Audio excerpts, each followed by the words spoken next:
Alright, so I just wanted to make a quick video to talk about something that I used to have a misconception about back when I was still in the early stages of learning how to use my camera, which is that regardless of whether I was shooting photos or videos, I would almost always try to bring the highlights down and bring the shadows up whenever I was editing. And for a while, doing that kept making my images look really flat, and it almost gave them this ugly fake HDR look, which just wasn't great. And I'm not exactly sure when this happened, but eventually something clicked in my head where I realized that I don't actually need to absolutely always be able to see all of the details in the highlights as well as all of the details in the shadows of an image at the same time. And I was able to understand that there are situations when it makes sense to let your highlights be very bright or let your shadows be very dark.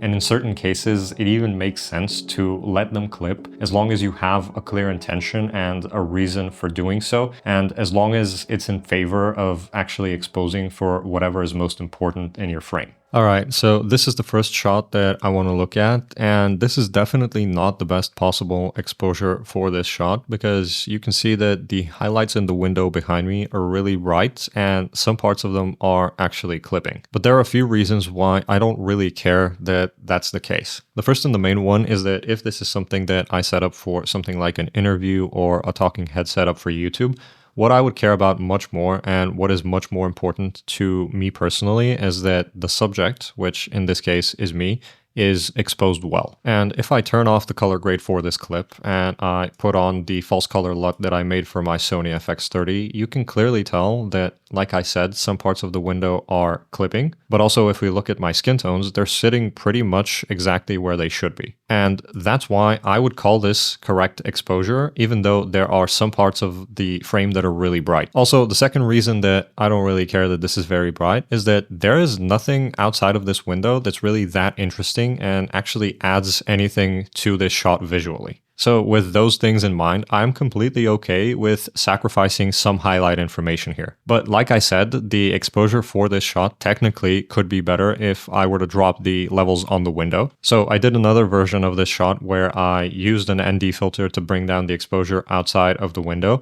but I also had to increase the output on my key light in order to compensate and keep myself exposed correctly. Now we do have some more information outside of this window, but like I said earlier, it's nothing that really makes the shot look any better. Also, I had the tools to adjust exposure outside of the window and still keep myself exposed well, but that might not always be the case. Like, you might find yourself in a situation where you don't have an ND filter with you, and for whatever reason, you may not be able to close the aperture to lower exposure. And even if you can't do one of those things, the light that you've got with you might not have enough power to then be able to compensate for that drop in exposure on the subject, which should be the main thing that you focus on and care about before anything else. So with all of that said, depending on the situation, I would still call this first shot that I showed you correctly exposed, even though we're losing out on some highlighted information, but to me personally, that is okay. So for this one, I wanted to go for a silhouette look,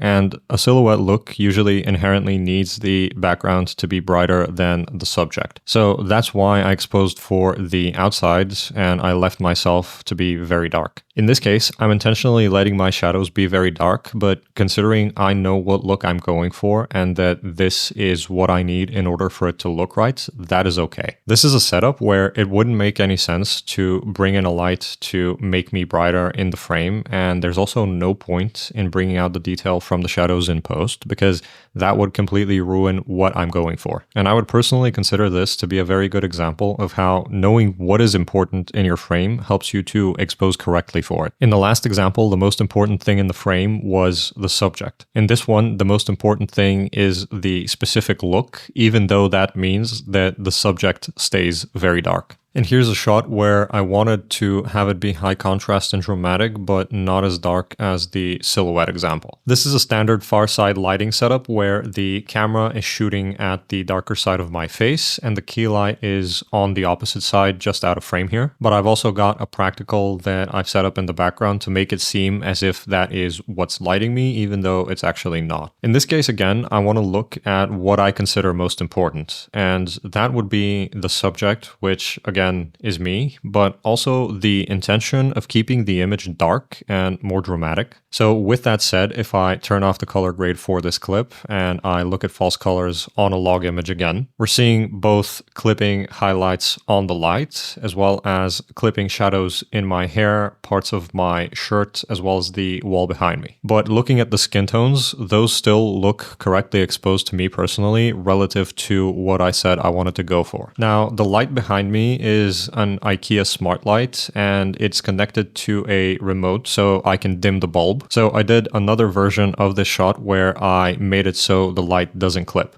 But that does a few things that I don't really like. First of all, it makes it less believable that this is what's lighting me. And secondly, I don't think there's any real benefit of you being able to see more details on the lamp itself. So again, I am able to reduce the exposure on it because I've got it set up in a way that allows me to. But you might find yourself in a situation where you can't actually dim the light. And in that case, I would be completely fine with just letting it be very bright or even clip in order to spend more time and effort on getting what is most important to be exposed the way that I want it to be. Because ultimately, that lamp isn't the defining thing for my shot. And across all of these examples, if you had infinite time to work on a shot, you could probably figure out a fix for every potential issue that I talked about. But that's never going to be the case. So I've accepted that there are some situations when I need to be ready to sacrifice detail in some parts of the image in favor of others. So what I wanted to show you with this video is that in certain situations, it is going to make much more sense to figure out what is most important in your frame and trying to expose for that, even if it means sacrificing highlights or shadows. And as long as you have a clear intention and a reason for doing it, it's going to help you make better looking images, even if they're not technically perfect. So I think that should be everything that I wanted to talk about, but if you have any questions, feel free to drop them below and I'll do my best to answer. All right, I think that's about it. Later.